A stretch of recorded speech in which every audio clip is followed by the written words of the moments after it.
2027ની ચૂંટણીને લઈ કોળી સમાજ દ્વારા દિવ્યેશ સોલંકી ચૂંટણી લડવાની માંગનો મામલો ભાવનગર કોળી સમાજના યુવા નેતા દિવ્યેશ સોલંકીએ આપી પ્રતિક્રિયા।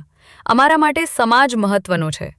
પેઢી દર પેઢી સમાજના લોકોની સાથે રહ્યા છીએ। રાજકારણની રીતે છે। પરસોત્તમભાઈ જેમ કહેશે તે કરીશું। સમાજ કહેશે તો ચૂંટણી તો ઠીક, પરંતુ સમાજ માટે માથું આપવું પડે તો પણ તૈયાર છીએ। દિવ્યેશ સોલંકી। સમાજલક્ષી કામો કરીએ છીએ। જન્મદિવસ છે એટલે નહીં, પરંતુ 18 વરણ માટે કામ કરીએ છીએ। અહેવાલ જાહિદ સૈયદ। રિપોર્ટ ઇમરાન સુમરા, ભાવનગર। જન્મદિવસ નિમિત્તે કાર્યક્રમ રાખવામાં આવ્યો છે। કાર્યક્રમ મારા હર વર્ષના જન્મદિવસે પુરુષોત્તમભાઈની એક જે અધૂરા રહેલા કામો જે એમના સમાજ માટે હતા, એક એમનું જે સ્વપ્ન હતું કે મારા સમાજનો વિદ્યાર્થી ક્યાંક ને ક્યાંક ભણીને આઈએસ આઈપીએસ થાય, ક્યાંક ને ક્યાંક સરકારી સ્પર્ધાત્મક પરીક્ષાઓમાં ભાગ લે, એટલે એની માટે હર જન્મદિવસે મેં એકને એક વસ્તુનું ગ્રોથ મેં કર્યો છે। અને આ જન્મદિવસે નિમિત્તે, જન્મદિવસ મારો કાલે છે પણ એમની નાદુરસ્ત તબિયત હોવાના કારણે મેં આજે આ જન્મદિવસ મારું છું। અને અહીંયા અમારા સમાજની જે અમારી બે સંસ્થાઓ છે, કન્યા છાત્રાલય છે અને દીકરાઓ માટે જે છાત્રાલય છે, ત્યાં લાઇબ્રેરીમાં જે ઘટતી બુકો હતી, કબાટ્સ હતા, ચેર્સ હતી, એનું ડોનેશન કરવામાં આવ્યું છે। ભાઈ પ્રવીણભાઈ દ્વારા રાષ્ટ્રીય ઉપાધ્યક્ષ છે તેમના દ્વારા એક નિવેદન આપવામાં આવ્યું કે દિવ્યેશભાઈ 2027માં ધારાસભ્ય બને તેવી સમાજની માંગ છે, ઠાકોર સમાજ પણ માંગ કરી રહ્યો છે, તો આપ શું વિચારી રહ્યા? ભાઈ, મેં જેમ કીધું કે સમાજ સેવા એક અલગ વિષય છે અને રાજકારણ અલગ વિષય છે।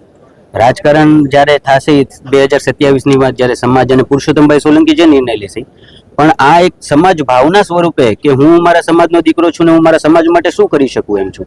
સામાજિક સંગઠનોનું કામ શું છે તો કે સમાજના ઉદ્ધાર માટે, સમાજના ગ્રોથ માટે કામ કરવું, એના સ્વરૂપે અને પુરુષોત્તમભાઈના જે અધૂરા રહી ગયેલા જે કામો સમાજ માટે હતા એ સ્વરૂપે હું આ મારા જન્મદિવસને ઉજવું છું।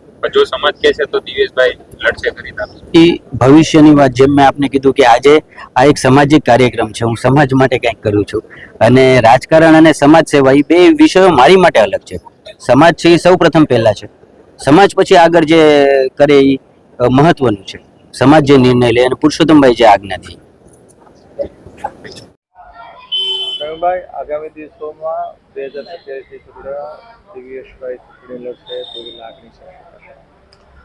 ખાસ કરીને દિવ્યેશભાઈનો જન્મદિવસ છે કાલે, એટલે આપના દ્વારા પહેલાં તો એમને જન્મદિવસની શુભકામના આપું છું। અને એના જન્મદિવસના નિમિત્તે આજે લાઇબ્રેરીના 2-3 જગ્યાએ એમ ડોનેશન કરવાના છે અને અલગ અલગ પાર્ટમાં એના વિસ્તારમાં પુસ્તક પણ વિતરણ કરવાના છે।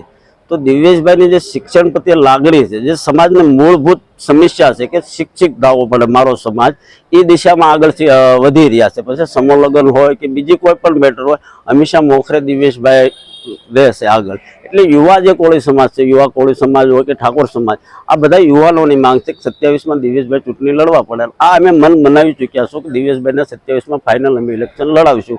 આ માંગ સાથે કોળી સમાજ હંમેશા અમે આમાં તટસ્થ રહેશે। દિવ્યેશભાઈ 27માં આપણને મંત્રી, ધારાસભ્યની પણ મંત્રી તરીકે જોવા મળશે। જી।